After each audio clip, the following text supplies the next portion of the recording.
I'm surprisingly good at making new ideas for episodes and videos and stuff, but when it actually puts, it's about putting them into practice, I don't know, I think I'm kind of useless. Anyway, moving on from that, let's go on to a new show that I just thought about while having a poo, because that's where all my ideas come from, and all my poo.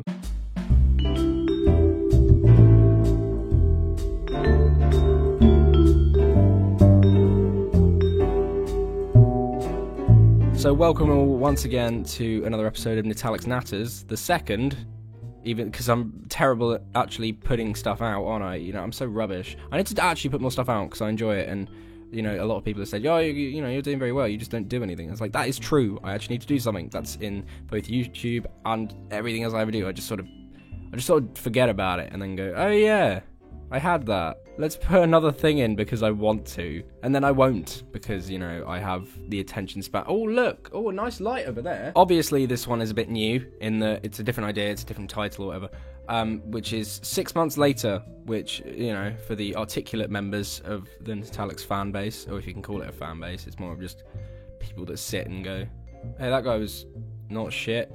It's fine. I guess I could listen to that again, maybe twice. Why is there a bell going off? Oh shit, my food! Right, fire reverted. Let's get back to what we were actually talking about. Fucking hell, that was terrifying. I mean, I can't cook, but that was something else. I've never seen something so black. I'm not even going to make a racist joke. It was just, they were really, really black. So today's one is going to be about Spider-Man for the PS4 that came out initially on September 7th, I believe it was, hence March 7th today I'm doing this. And now I'm still playing. I'm on my 4th playthrough now with that game because I love it so much. It's done so much for me, and the reason I want to talk about it is because going back to looking at Spider-Man 2 from 2004 and going back to see this from 2018, there's a lot of similarities in how they work and how you play them. If we can ignore all the other games in the franchise, like the Spider-Man franchise, so to speak. So I'm not going to talk about the shit ones. So Amazing Spider-Man 2, and some other boring ones in between. Amazing Spider-Man 2, fuck man, like both of them, Amazing Spider-Man and Amazing Spider-Man 2. There were some serious problems with that. They just didn't understand. They were not a company that understood what makes Spider-Man so great. His character was just boring quips and no personality apart from that. The voice actors weren't even close to good. You've got several even the story is written terribly, both of them, and they're all follow-ups of the films, and film cash grabs, so to speak, never really work out, as we've seen from many games. Not all of them. I'm still going to defend Cars because Cars is a fucking good game, and I can't help but make jokes about it now because of one video I made. I'm referencing myself now. God, that's a sad life you have. But obviously I want to talk about Spider-Man PS4 because there's a lot to love about that game.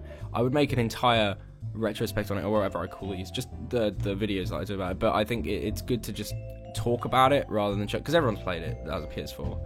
I'm fairly sure it was like the most bought PS4 game for a while. Might still be. Or the most bought the most initial buy. I can't remember. You know what I mean. I'm very tired. But I bought it on the day it came out, sort of by accident actually. I was just walking through my shopping centre and I saw it was just before I'd headed to uni, and I saw it and I was like, right, I'm gonna buy that and complete it before I got to uni. I beat it in 3 days and I loved it so much so that I just played it again straight after. So I played it twice before I came to uni, and I played it again the moment I got to uni. So yeah, my life is interesting, but specifically the web swinging, I think Insomniac, I'm just going to praise Insomniac from the start. Well done, because you knew exactly what you were doing, and you've made a game that people appreciate and love so much. You've made a Spider-Man game. That's what it is. They made a Spider-Man game. They didn't make a Spider-Man film tie-in. And I think that's very important. There's a big difference between the two, because Amazing Spider-Man 1 and 2, they were film tie-ins. And they had no personality to themselves. It was just like, oh, go watch our film. Hey, Sony, give us money. We like money. And I mean, the Amazing Spider-Man films weren't that great anyway. I think Amazing Spider-Man 2 was just arse on toast. I think it was absolute rubbish. Well, Spider-Man PS4 has no relation to Spider-Man Homecoming or Far From Home that's coming out. That's separate. Hello.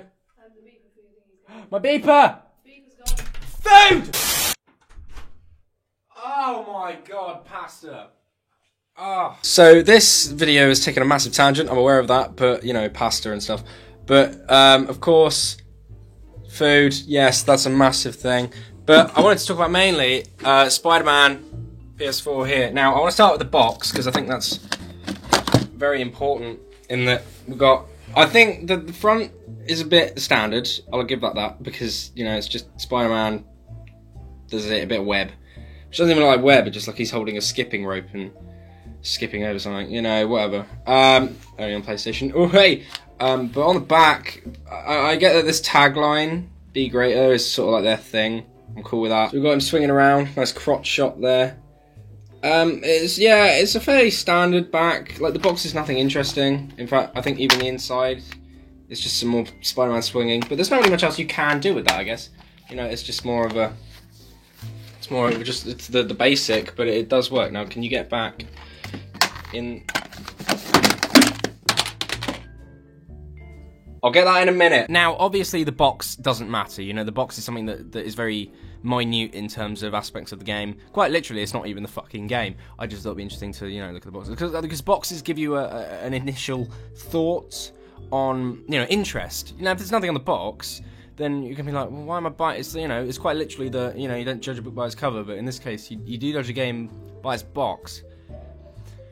What the fuck are you talking about? Obviously, we have to talk about gameplay, and the gameplay is something very special, because Insomniac got the web swinging bang on what we wanted. You know, it's complicated enough that it takes time to get used to it, but the moment you realise, you know, the best way to do it, you are hooked, and it's so much fun just dipping through traffic, falling onto the trains, jumping off buildings is some of the most fun I've had in a game. It's very similar to Just Cause in that sense, like Just Cause 2, especially jumping off all the buildings in the city. But it just feels so, it's so satisfying to get it right. And then you have the upgrade where you can get the tricks, and that was doing the backflips, the like moonsaults. I think, my God, that is some of the most fun I've had just in an open world. They were good with the problem of, you know, a lot of open world games, they just have vehicles to get you around the place, you know, go from A to B, and then that's about it. There's no exploration in the world. But the fact that you're swinging, you know, it's you're not in a vehicle. There's no protection within a vehicle. It's just you swinging around the world, you on your own. And I think that, you know, they made going around the world fun. And then you have like the zip line thing that shoots you down, and you can, you know, hit certain. It's like a grappling hook. And you can just fly yourself anywhere, and it's fucking, it's so fucking good. They perfected the movement Spider-Man needed. You know, I can't really say anything else beyond that apart from it's really fucking fun. I mean, if you remember Spider-Man 2 and the satisfaction you could get out of swinging with that, you know, you just times that by 10. It's not, I'm fairly sure it's not as complicated as Spider-Man 2 as I remember. I don't know, it just felt like there was a lot more to, you know, keep a handle on. Whereas with this, you know, you can just sort of zip line to one place and then another and then another. And you could easily just get around that way, but the web swinging is so satisfying that you don't have that urge. Like you had in The Amazing Spider-Man, you had that zip line thing. It was very similar, but you could only, you know, it was just so, there was a nice animation to it, I guess, but the web swinging was so artificial that you were just using that, and I think that power should have been limited in that game. Whereas in this, it's a perfect, you know, a complement of the web swinging. I think it's a lot. I think it makes it better, you know, to get through those tight places. I think it's really good. I think the combat is very Arkham-y. I think that's just a way of describing it now. It's very Arkham-y. But it works that way. So were the other games, you know. Amazing Spider-Man was very Arkham-y, but it was, you know, shit. So what they did with this is that they sort of adapted it and adding in gadgets, as Insomniac are very known for. They didn't have as many as I thought they would. I think there were 8 in total. Like you got the gravity one and the very sticky, the web bombs and that kind of thing. Just loads of, you know, Spider-Man gadgety thing. There's like an electric one, an electric web I think it is. But they're all put into the battle so easily. You know, there's quick fire, and you could just spread them around. And there's even like little challenges by Taskmaster that involve. I think even in the DLC you've got them from Screwball as well. You can get little challenges like this gadget only one, so you can only use like 2 gadgets. And I think that's a really good way of implementing the gadgets into your combat, or training you for that, even though it's in the DLC. I think map-wise, I love it. I don't know New York that well, so I don't know how accurate it is, but I think it's really well done. It looks amazing still. even though it's been 6 months. It's only 6 months, come on. All the side missions in the world are actually quite creative. They're not just, fetch quests. Some of them are, I'll admit that. Like, some of the just photo ones, you just gotta... Like, it's quite easy, because the photo ones is a good idea of having, getting on social media, finding the last photo of someone before they were taken. That's a great idea. But Spider-Man just basically says out loud, like, oh, I know where that is, it's here. And then he'll basically tell you which direction to go. So there's not a lot of challenge, but, it's still innovative, I guess. It's better than just going somewhere and picking stuff up and, the fetch quest, basically. It's not a fetch quest. There's some of them, but there's, like, there's other ones, like the screwball ones in the main game, where you've got to take a picture of the sort of, what are they called? The mobile things. The one, like a scanner, the scan thing. I can't remember the names. Fuck.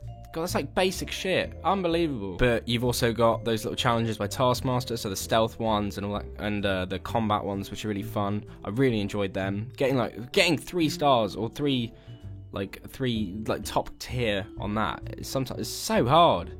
There's actually challenge to those. Weird. And then you've got even like mini ones with characters you've never met. Like there's the bird watcher, and she sees the bird watcher on outside Central Park, and she sees some people. She sees like Fisk men getting on with going against other people, and you think, oh, that's nice.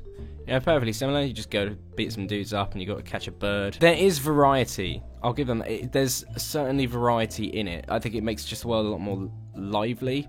Whereas, and in fact, just the people around, there's even a button where, sometimes you'll get prompted to, high-five someone in the street.